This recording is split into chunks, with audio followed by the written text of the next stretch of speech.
Hello and welcome to our channel. This video is about how to open snaps on Snapchat Wave. So Snapchat is a very fun app. You can open snaps and send snaps to your friend.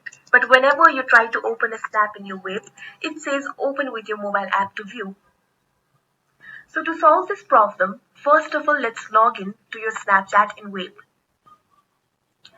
Now you can see here, whenever you try to open a snap, it says open with your mobile app. Snapchat does it so that it can protect the privacy policy of the Snapchatters. This is downside of using Snapchat on Wave. You can see here, you can view other text messages or video messages. But opening a snap is not available at the moment. So you cannot do anything about it. Hopefully Snapchat will work on it.